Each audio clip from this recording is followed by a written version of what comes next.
Pada video kali ini, kita akan membahas materi tentang reaksi reduksi dan oksidasi. Nah, tapi sebelumnya, mari kita perhatikan fenomena berikut ini. Dalam kehidupan sehari-hari, teman-teman pasti pernah melihat paku atau pagar besi yang berkarat. Nah, tahukah teman-teman mengapa paku dan pagar besi dapat berkarat? Reaksi apa yang terjadi pada paku dan pagar besi tersebut? Nah, peristiwa perkaratan paku atau pagar besi merupakan salah satu contoh dari reaksi reduksi dan oksidasi yang disingkat dengan reaksi redoks. Lalu, apa sebenarnya yang dimaksud dengan reaksi reduksi dan oksidasi?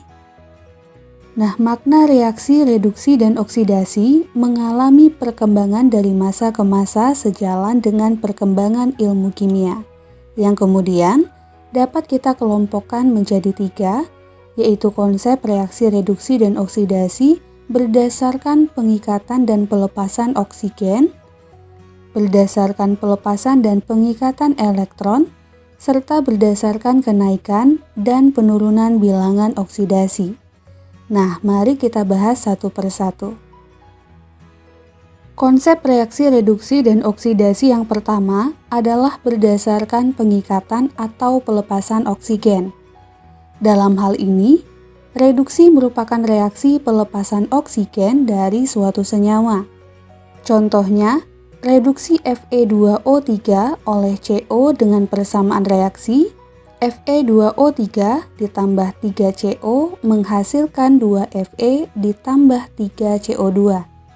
Terlihat ya, bahwa pada reaksi ini terjadi pelepasan oksigen dari senyawa Fe2O3 sehingga kemudian menghasilkan Fe.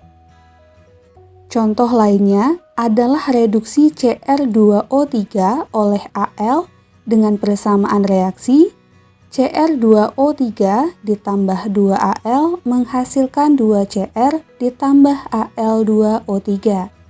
Nah, pada reaksi ini, kita bisa melihat bahwa terjadi pelepasan oksigen dari Cr2O3 sehingga menghasilkan Cr. Berikutnya, kebalikan dari reaksi reduksi disebut dengan reaksi oksidasi, yang merupakan reaksi pengikatan atau penggabungan oksigen oleh suatu zat. Contohnya, oksidasi Fe oleh O2 dengan persamaan reaksi 4Fe ditambah 3O2 menghasilkan 2Fe2O3. Terlihat ya, bahwa pada reaksi ini, Fe mengalami oksidasi dengan cara mengikat oksigen menghasilkan besi oksida dengan rumus molekul Fe2O3. Contoh lainnya adalah oksidasi ZNS oleh O2 dengan persamaan reaksi 2ZNS ditambah 3O2 menghasilkan 2ZNO ditambah 2SO2. Pada reaksi ini, ZNS mengalami oksidasi dengan mengikat oksigen sehingga membentuk ZNO. Konsep reaksi reduksi dan oksidasi yang kedua adalah berdasarkan pengikatan dan pelepasan elektron. Nah, konsep ini berkembang setelah diketahui adanya elektron dalam atom dan reaksi pembentukan senyawa ion. Dalam konsep ini, reduksi didefinisikan sebagai reaksi pengikatan elektron. Contohnya, reaksi reduksi Cl2 dengan persamaan reaksi Cl2 ditambah 2 elektron menghasilkan 2 Cl-. Terlihat ya, bahwa pada reaksi ini, Cl2 mengikat 2 elektron membentuk 2 ion Cl-. Contoh lainnya adalah reaksi reduksi Ca2+ dengan persamaan Ca2+ ditambah 2 elektron menghasilkan Ca. Nah, pada reaksi ini, terjadi pengikatan 2 elektron oleh ion Ca2+ membentuk Ca. Berikutnya untuk reaksi oksidasi merupakan kebalikannya, yaitu reaksi pelepasan elektron. Contohnya, reaksi oksidasi kalium dengan persamaan reaksi K menghasilkan K+ ditambah elektron. Nah, pada reaksi ini terjadi pelepasan satu elektron oleh kalium sehingga membentuk ion K+. Contoh lainnya adalah reaksi oksidasi Cu dengan persamaan reaksi Cu menjadi Cu2+ ditambah 2 elektron. Nah, pada reaksi ini terjadi pelepasan 2 elektron dari atom Cu sehingga menghasilkan ion Cu2+. Konsep reaksi reduksi dan oksidasi yang ketiga adalah berdasarkan kenaikan dan penurunan bilangan oksidasi. Nah, apa yang dimaksud dengan bilangan oksidasi? Bilangan oksidasi adalah suatu bilangan yang menunjukkan ukuran kemampuan suatu atom untuk melepas atau menangkap elektron dalam pembentukan suatu senyawa. Nah, bilangan oksidasi ini dapat bertanda positif maupun negatif. Nah, berdasarkan hal ini, reaksi reduksi didefinisikan sebagai reaksi penurunan bilangan oksidasi. Contohnya, reaksi reduksi SO3 dengan persamaan reaksi 2SO3 menjadi 2SO2 ditambah O2. Pada reaksi ini, bilangan oksidasi S dalam SO3 adalah positif 6, sedangkan pada SO2, bilangan oksidasi S adalah positif 4. Nah, karena unsur S mengalami penurunan bilangan oksidasi, yaitu dari positif 6 menjadi positif 4, maka SO3 mengalami reaksi reduksi. Adapun reaksi oksidasi adalah reaksi kenaikan bilangan oksidasi. Contohnya adalah reaksi oksidasi FeO dengan persamaan reaksi 4FeO ditambah O2 menjadi 2Fe2O3. Nah, pada reaksi ini, bilangan oksidasi Fe dalam FeO adalah positif 2, sedangkan dalam Fe2O3, bilangan oksidasi Fe adalah positif 3. Nah, karena unsur Fe mengalami kenaikan bilangan oksidasi, yaitu dari positif 2 menjadi positif 3, maka FeO mengalami reaksi oksidasi. Konsep reaksi reduksi dan oksidasi ketiga ini masih kita gunakan hingga saat ini. Dan yang perlu diingat bahwa dalam suatu reaksi bisa saja terjadi reaksi reduksi dan oksidasi sekaligus, sehingga reaksinya disebut dengan reaksi reduksi oksidasi yang disingkat dengan reaksi redoks. Contohnya, reaksi H2 ditambah Cl2 menghasilkan 2HCl. Dalam reaksi ini, biloks hidrogen dalam H2 adalah 0, biloks Cl dalam Cl2 adalah 0, biloks hidrogen dalam HCl adalah positif 1, dan biloks Cl dalam HCl adalah negatif 1. Nah, terlihat bahwa unsur hidrogen mengalami kenaikan biloks dari 0 menjadi positif 1, sehingga H2 mengalami oksidasi menghasilkan HCl.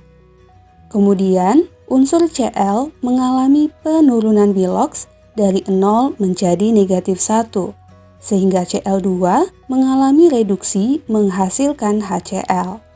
Pertanyaannya, mengapa bilangan oksidasi hidrogen dalam H2 dan HCl berbeda? Mengapa pula bilangan oksidasi Cl dalam Cl2 dan HCl berbeda? Bagaimana cara kita menentukan bilangan oksidasi dari suatu unsur? Nah, mari kita bahas bagaimana aturan penentuan biloks suatu unsur.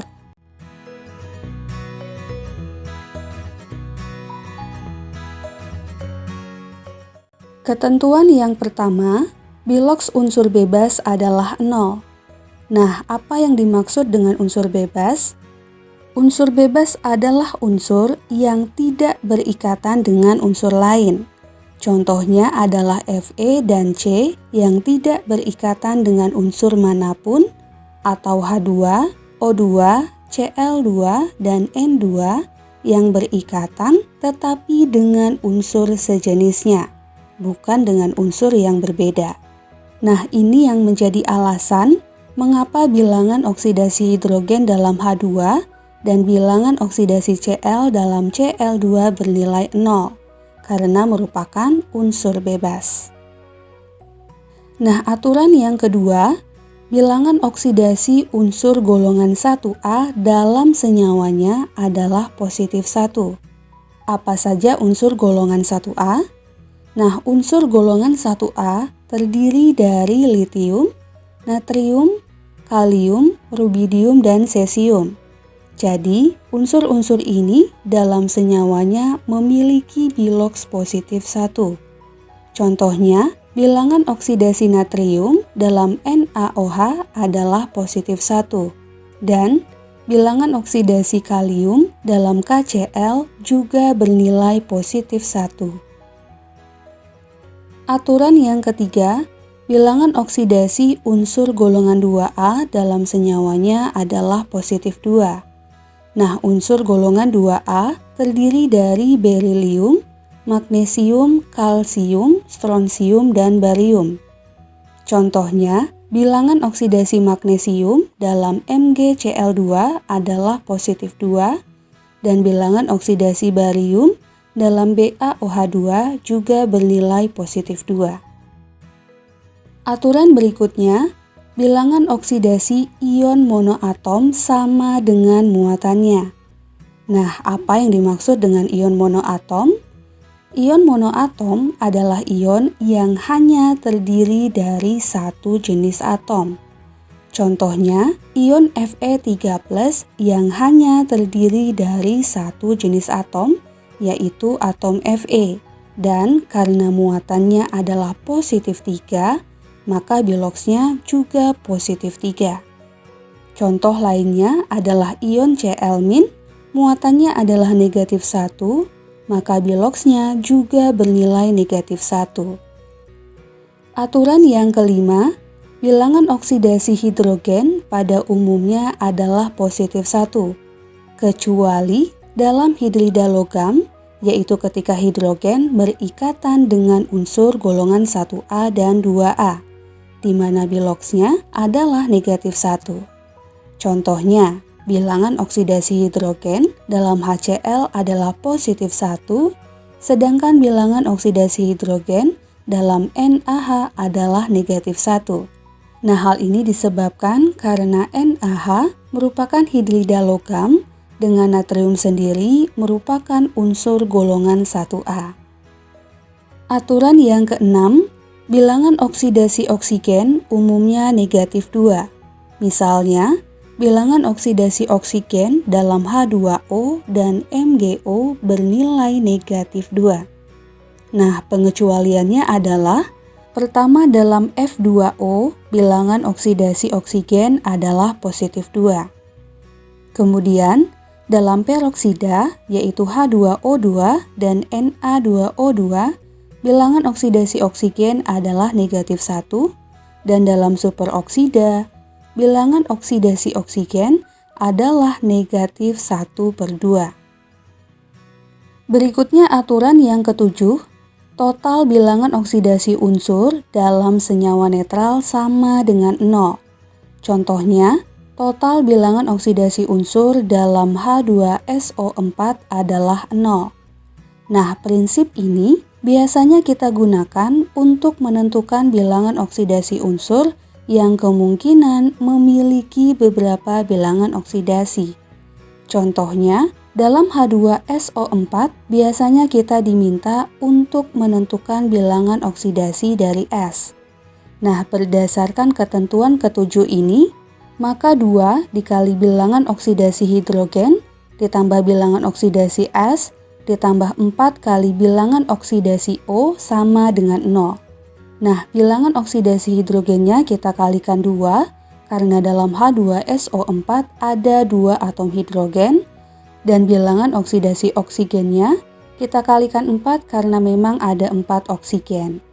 Selanjutnya untuk hidrogen, tadi sudah ada aturannya, nilainya adalah positif 1, dan untuk oksigen, bilangan oksidasinya adalah negatif 2. Nah, kemudian kita substitusikan sehingga 2 dikali positif 1 ditambah bilangan oksidasi S ditambah 4 dikali minus 2 sama dengan 0.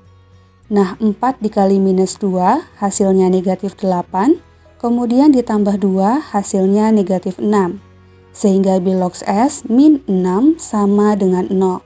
Dan kemudian kita pindah ruaskan, sehingga bilangan oksidasi S dalam H2SO4 sama dengan positif 6. Berikutnya aturan ke-8, total bilangan oksidasi unsur dalam ion poliatom sama dengan muatannya. Nah, ion poliatom adalah ion yang terdiri dari beberapa atom. Contohnya adalah ion PO43- yang tersusun dari atom P dan 4 atom oksigen. Nah, dalam hal ini, misalnya kita diminta untuk menentukan bilangan oksidasi P, dan berdasarkan aturan ke-8 ini, karena muatannya negatif 3, maka total bilangan oksidasi unsur-unsurnya adalah negatif 3. Jadi, bilangan oksidasi P ditambah 4 dikali bilangan oksidasi O sama dengan negatif 3. Bilangan oksidasi O tadi adalah negatif 2, sehingga bilox P ditambah 4 dikali negatif 2 sama dengan negatif 3. Nah, 4 dikali negatif 2 adalah negatif 8, kemudian kita pindah ruaskan, sehingga bilangan oksidasi P sama dengan negatif 3 ditambah 8.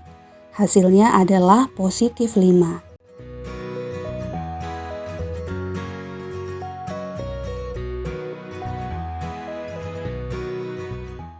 Reduktor merupakan spesi yang mereduksi spesi lainnya. Dengan kata lain, reduktor membuat spesi lain mengalami reduksi, sedangkan spesi itu sendiri mengalami oksidasi. Kemudian untuk oksidator, merupakan spesi yang mengoksidasi spesi lainnya. Dengan kata lain, oksidator membuat spesi lain mengalami oksidasi, di mana spesi itu sendiri mengalami reduksi. Selanjutnya ada hasil reduksi.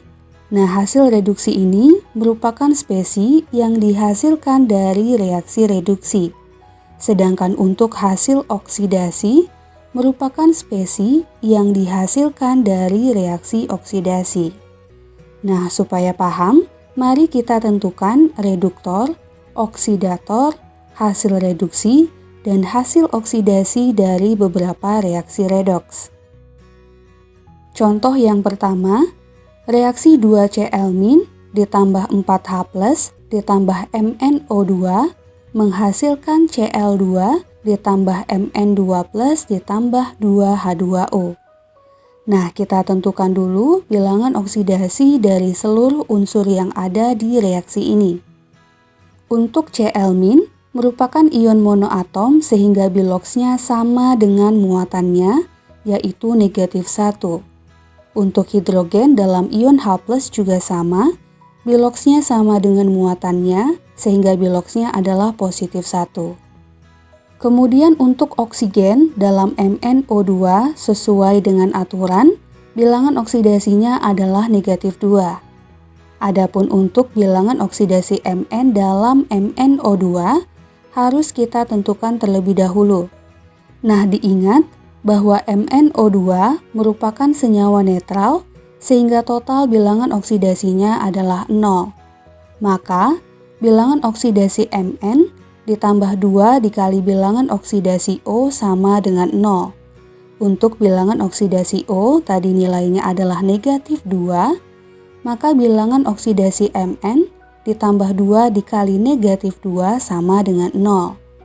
Nah, 2 dikali negatif 2 hasilnya negatif 4, sehingga bilangan oksidasi Mn dikurangi 4 sama dengan 0. Kemudian kita pindah ruaskan, sehingga bilangan oksidasi Mn dalam MnO2 adalah positif 4. Selanjutnya untuk Cl dalam Cl2, karena merupakan unsur bebas, maka bilangan oksidasinya adalah 0. Untuk Mn2+ karena merupakan ion monoatom, maka bilangan oksidasinya sama dengan muatannya, yaitu positif 2. Kemudian untuk hidrogen dalam H2O, Sesuai aturan, bilangan oksidasinya adalah positif 1 dan bilangan oksidasi oksigen dalam H2O adalah negatif 2. Nah, dari sini kita bisa melihat bahwa unsur yang mengalami perubahan bilangan oksidasi adalah Cl dan Mn. Untuk hidrogen dan oksigen, kita bisa melihat bahwa tidak mengalami perubahan bilangan oksidasi, di mana oksigen bilangan oksidasinya tetap negatif 2 dan untuk hidrogen tetap positif 1. Untuk Cl mengalami kenaikan bilangan oksidasi dari negatif 1 menjadi 0, sehingga ion Cl- mengalami oksidasi. Kemudian untuk Mn mengalami penurunan biloks dari positif 4 menjadi positif 2, sehingga MnO2 mengalami reduksi. Nah, sesuai yang kita bahas, reduktor merupakan spesi yang membuat spesi lain mengalami reduksi, di mana spesi itu sendiri mengalami oksidasi. Nah, yang mengalami oksidasi adalah ion Cl-, sehingga reduktornya adalah Cl-. Kemudian untuk oksidator adalah spesi yang membuat spesi lain mengalami oksidasi, di mana spesi itu sendiri mengalami reduksi.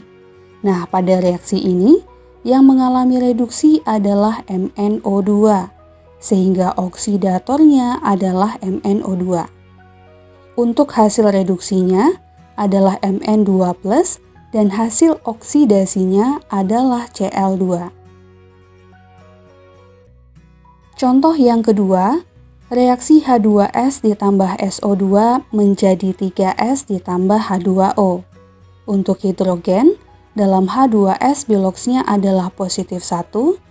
Kemudian untuk bilangan oksidasi S dalam H2S perlu kita tentukan terlebih dahulu, di mana H2S merupakan senyawa netral, sehingga total bilangan oksidasi unsur-unsurnya adalah 0. Maka 2 dikali bilangan oksidasi hidrogen ditambah bilangan oksidasi S sama dengan 0. Bilangan oksidasi hidrogen tadi adalah positif 1, sehingga 2 dikali positif 1 ditambah bilangan oksidasi S sama dengan 0. Kemudian kita pindah ruaskan, maka bilangan oksidasi S adalah negatif 2. Selanjutnya bilangan oksidasi O dalam SO2 adalah negatif 2, dan kita perlu mencari bilangan oksidasi S dalam SO2. Caranya sama dengan sebelumnya, total bilangan oksidasinya adalah 0. Sehingga bilangan oksidasi S ditambah 2 dikali bilangan oksidasi oksigen sama dengan 0. Bilangan oksidasi oksigen tadi nilainya negatif 2, maka bilangan oksidasi S ditambah 2 dikali negatif 2 sama dengan 0. Nah, 2 dikali negatif 2 hasilnya negatif 4. Kemudian kita pindah ruaskan sehingga bilangan oksidasi S dalam SO2 adalah positif 4. Selanjutnya untuk S, karena merupakan unsur bebas, maka bilangan oksidasinya adalah 0.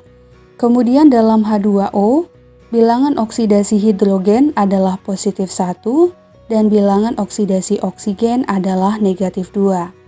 Nah, dari sini kita bisa melihat bahwa yang mengalami perubahan bilangan oksidasi adalah unsur S, sedangkan untuk hidrogen dan oksigen tidak mengalami perubahan bilangan oksidasi. Dalam hal ini, unsur S mengalami kenaikan bilangan oksidasi dari negatif 2 menjadi 0 sehingga mengalami oksidasi, dan sekaligus mengalami penurunan biloks dari positif 4 menjadi 0, sehingga juga mengalami reduksi.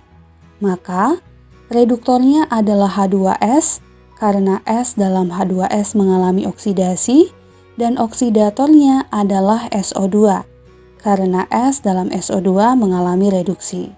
Kemudian, untuk hasil reduksi dan hasil oksidasinya sama, yaitu S. Nah, reaksi seperti ini disebut dengan reaksi konprosionasi, yaitu reaksi redoks di mana hasil reduksi dan hasil oksidasinya sama.